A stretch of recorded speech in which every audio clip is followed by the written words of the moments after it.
आज हम पढ़ने वाले हैं महिला पर्यवेक्षक के कुछ इम्पोर्टेंट क्वेश्चन। आइए हम देखते हैं इन क्वेश्चन को। आज का हमारा क्वेश्चन है, अल्प पोषण से मानव शरीर में क्या प्रभाव पड़ता है। पहला ऑप्शन दिया गया है, ए शरीर क्षीण होने लगता है, अस्थियों की वृद्धि रुक जाती है, त्वचा खुरदरी हो जाती है, उपरोक्त सभी। तो इसका राइट आंसर हो जाएगा उपरोक्त सभी। अगला क्वेश्चन है, प्रोटीन में पाए जाने वाले अमीनो अम्ल की संख्या है। तो हमारे प्रोटीन में जो पाए जाने वाले अमीनो अम्ल की जो संख्या है वो है 22। गेहूं में पाया जाने वाला प्रोटीन है तो ग्लाइडिन है। निम्नलिखित में से कौन सा प्रोटीन है जो मांसाहारी को प्राप्त होता है। ग्लाइडिन, पॉलीपेप्टाइड, जिलेटिन, पेप्टोन। तो इसका राइट आंसर हो जाएगा जिलेटिन।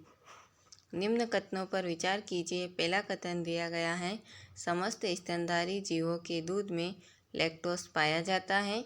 लैक्टोज घरेलू चीनी के समान मीठा होता है।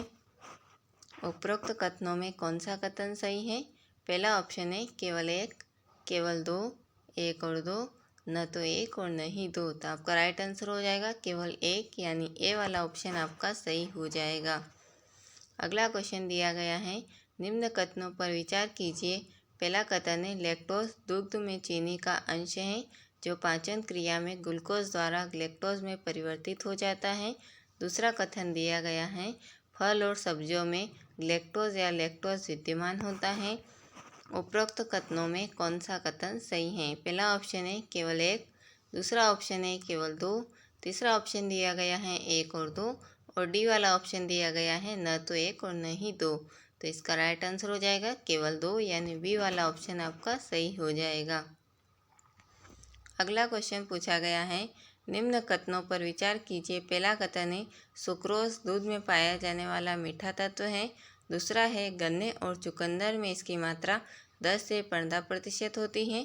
उपरोक्त कथनों में कौन सा कथन सही है। पहला कथन दिया गया है केवल एक, बी ऑप्शन दिया गया है केवल दो, और सी ऑप्शन दिया गया है एक और दो, और डी ऑप्शन दिया गया है न तो एक और न ही दो। तो आपका राइट आंसर हो जाएगा केवल दो, यानी बी वाला ऑप्शन आपका सही हो जाएगा। अगला क्वेश्चन देखते हैं हम। अगला क्वेश्चन है हमारा, भौतिक तथा रासायनिक गुणों के आधार पर प्रोटीन को कितने वर्गों में विभाजित किया गया है। तो 3 वर्गों में विभाजित किया गया है। अगला क्वेश्चन है, निम्न कथनों पर विचार कीजिए। पहला कथन है, स्टार्च के पौधों में कार्बोज भरपूर मात्रा में पाया जाता है जो भोजन में ऊर्जा का प्रमुख स्रोत है। दूसरा ऑप्शन है, स्टार्च दालों, अनाज, आलू और शकरकंदी में अधिक मात्रा में पाया जाता है। उपरोक्त कथनों में कौन सा कथन सही है। पहला कथन दिया गया है केवल एक, दूसरा कथन है केवल दो, और तीसरा कथन दिया गया है एक और दो, और डी वाला ऑप्शन है न तो एक और न ही दो। तो आपका राइट आंसर हो जाएगा एक और दो, यानी सी वाला ऑप्शन आपका सही हो जाएगा। अगला क्वेश्चन है, निम्न कथनों पर विचार कीजिए। पहला कथन है, ग्लाइकोजन प्रोटीन की कई इकाइयों से बनता है। आपको पूछा गया है कथन में कि जो ग्लाइकोजन जो होता है वो प्रोटीन की कई इकाइयों को मिलाकर बनता है, या दूसरा ऑप्शन दिया गया है, यह पशुओं और मनुष्यों के यकृत व मांसपेशियों में जमा होता है। तो क्या जो प्रोटीन जो होता है वो पशुओं और मनुष्यों के यकृत व मांसपेशियों में जमा होता है, यह आपसे पूछा गया है। पहला ऑप्शन दिया गया है, उपरोक्त कथनों में कौन सा कथन सही है। पहला कथन है केवल एक, दूसरा कथन है केवल दो, और तीसरा कथन है एक और दो, और डी वाला दिया गया है न तो एक और न ही दो। तो आपका राइट आंसर हो जाएगा केवल दो, यानी बी वाला ऑप्शन आपका सही हो जाएगा। नेक्स्ट क्वेश्चन है हमारा, कार्बोहाइड्रेट निम्नलिखित प्रकारों में वर्गीकृत किया गया है। तो जो कार्बोहाइड्रेट है उनको 3 वर्गों में वर्गीकृत किया गया है। पहला है मोनोसेकेराइड्स, दूसरा है डाइसेकेराइड्स, और तीसरा है पॉलीसेकेराइड्स। अगला है, निम्न कथनों पर विचार कीजिए। पहला कथन है, सभी कार्बोहाइड्रेट साथ में कड़वे होते हैं। स्वाद है, यहाँ पे जो दिया गया है सभी कार्बोहाइड्रेट स्वाद में कड़वे होते हैं, आप देख लीजिएगा इनको, और भोजन को स्वाद रहित बनाते हैं। दूसरा कथन है, जब कार्बोहाइड्रेट को पकाया जाता है तो उससे ऐसी सुगंध उत्पन्न होती है जिससे भूख बढ़ती है। यदि हम कार्बोहाइड्रेट को पका लेते हैं तो उससे ऐसी सुगंध उत्पन्न होती है जिससे शरीर में जो है भूख की मात्रा बढ़ जाती है। उपरोक्त कथनों में कौन सा कथन सही है? पहला ऑप्शन है केवल एक, दूसरा ऑप्शन है केवल दो, तीसरा ऑप्शन दिया गया है एक और दो, और डी वाला ऑप्शन है न तो एक और न ही दो। आपका राइट आंसर हो जाएगा केवल दो, यानी बी वाला ऑप्शन आपका सही हो जाएगा। बढ़ते नेक्स्ट की क्वेश्चन की तरफ। नेक्स्ट क्वेश्चन है हमारा, निम्न कथनों पर विचार कीजिए। पहला कथन है हृदय की कार्य कुशलता कार्बों से प्राप्त ऊर्जा पर निर्भर करती है। दूसरा कथन है इसके लिए हृदय की मांसपेशियों में जमा ग्लाइकोजन तथा रक्त की ग्लूकोज ही उपयोग में लाए जाते हैं। उपरोक्त कथनों में कौन सा कथन सही है?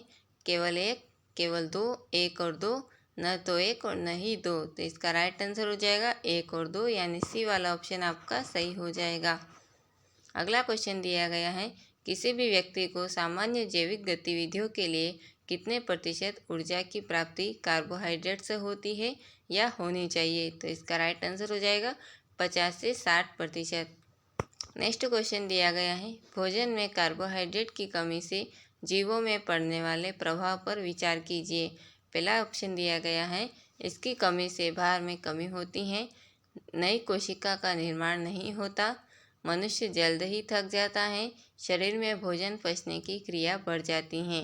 उपरोक्त में से कौन सा कथन असत्य है आपको बताना है। पहला ऑप्शन है एक और दो, दूसरा ऑप्शन दिया गया है दो और चार, तीसरा ऑप्शन है तीन और चार, डी वाला ऑप्शन है एक और चार। तो आपका राइट आंसर हो जाएगा दो और चार। दोस्तों, अगर आपको ये वीडियो पसंद आया हो तो आप ज़्यादा से ज़्यादा इसको अपने दोस्तों में शेयर करिएगा। अगला क्वेश्चन है हमारा, क्लोरोप्लास्ट का चरित्र है जो उन्हें आत्म प्रतिकृति के योग्य बनाता है। तो पहला इसका राइट आंसर हो जाएगा डीएनए और आरएनए। अगला ये क्वेश्चन हमारा, जीन के अस्तित्व का सुझाव सबसे पहले किसके द्वारा दिया गया था? तो ग्रेगर मेडल के द्वारा दिया गया था। प्रोटोजोआ के कारण होता है, तो दमदार ज्वर या काला आजार के कारण जो है प्रोटोजोआ का कारण है। एक इंसान के पास रिक्त स्थान दिया गया और पूछा गया है कशेरुकी होती हैं? तो 33 कशेरुकी होती हैं। अगला है, एक आनुवंशिक कोड निर्दिष्ट करता है कि अमीनो एसिड कितने प्रकार का है? तो ये 20 प्रकार का है। अगला है, निम्न कथनों पर विचार कीजिए। पहला कथन दिया गया है, लैक्टोज ग्लूकोज और ग्लैक्टोज के एक एक अणु में से जल के एक अणु के निष्कासन से बनता है। दूसरा ऑप्शन है, माल्टोज ग्लूकोज के दो अणुओं के संघनीकरण व जल के एक अणु के निष्कासन के उपरांत बनता है। उपरोक्त कथनों में कौन सा कथन सही है? पहला कथन दिया गया है केवल एक, दूसरा कथन है केवल दो, तीसरा कथन दिया गया है एक और दो, और डी ऑप्शन दिया गया है न तो एक और न ही दो। तो आपका राइट आंसर हो जाएगा एक और दो, यानी सी वाला ऑप्शन आपका सही हो जाएगा। हीमोफीलिया के संबंध में निम्नलिखित में से कौन सा सही है आपको बताना है। इसका राइट आंसर हो जाएगा, यह रोग महिलाओं द्वारा वहन किया जाता है और पुरुषों द्वारा व्यक्त किया जाता है। निम्नलिखित में से कौन सा अनाक्सीकृत शोषण का एक सामान्य दंत उत्पाद है? तो लैक्टिक एसिड है। बी समूह अधिकतम विटामिन होते हैं, तो ये जल में घुलनशील होते हैं। किसको प्लाज्मा से निष्कासित करने पर सीरम बनता है?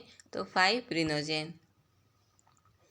प्रकाश संश्लेषण एक है, तो जो प्रकाश संश्लेषण है वो फोटोकेमिकल प्रोसेस है। अगला है, डिकेसिन 1 नामक प्रोटीन का निर्माण करने के लिए निम्नलिखित में से किसको प्रयोग में लाया गया है? जिसमें एंटीबायोटिक प्रतिरोधी बैक्टीरिया के लिए दवाओं को विकसित करने की क्षमता पाई गई है। तो शहद, मधुमक्खी। ऑक्सीजन विषाक्तता की सही परिभाषा कौन सी है? तो उच्च दबाव पर सांस लेने वाली ऑक्सीजन के हानिकारक प्रभावों के परिणाम स्वरूप होने वाली स्थिति। अगला है, अगर मानव रक्त अम्लीय हो जाता है तो क्या होगा? हीमोग्लोबिन की ऑक्सीजन वहन क्षमता कम हो जाती है। मानव रक्त एक चिपचिपा तरल पदार्थ है जिसकी वजह है रक्त में प्रोटीन। अगला है, रिक्त स्थान दिया गया है और पूछा गया है रक्त के हीमोग्लोबिन के साथ आसानी से जुड़ जाती है कार्बन मोनोऑक्साइड गैस।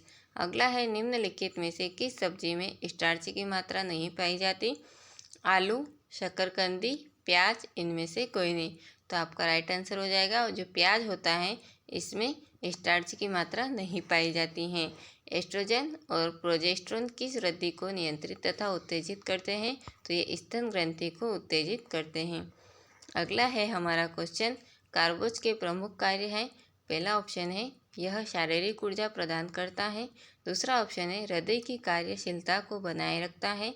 तीसरा ऑप्शन है मांसपेशियों का संकुचन करता है।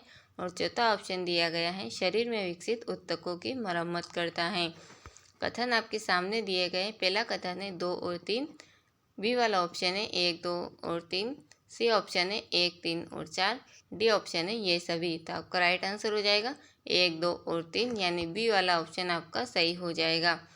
किसी रोगी की जैविक मृत्यु का अर्थ है उसके किस अंग के मर जाने से है? तो मस्तिष्क के। आमाशय में कौन सा अम्ल होता है? तो आमाशय में जो है हाइड्रोक्लोरिक अम्ल होता है। अगला है पेनिसिलिन किसके तैयार किया जाता है? तो पेनिसिलिन जो है वो फफूंदी से तैयार किया जाता है। कार्बोज के विषय में क्या असत्य है? पहला ऑप्शन है कार्बोज ठंडे देश के लोगों का मुख्य आहार है। दूसरा है भारतीय आहार में ऊर्जा का 70 से 80% कार्बोज से ही प्राप्त होता है। कथन आपके सामने दिए गए हैं। पहला कथन है केवल 1। बी वाला ऑप्शन है केवल 2। सी ऑप्शन है 1 और 2। और डी ऑप्शन है न तो 1 और न ही 2, यानी केवल 1। ए वाला ऑप्शन आपका सही हो जाएगा। अगला क्वेश्चन है हमारा, सपाट अस्थियाँ कहाँ होती हैं? तो आपका राइट आंसर हो जाएगा खोपड़ी में। जो सपाट अस्थियाँ होती हैं वो हमारी खोपड़ी में स्थित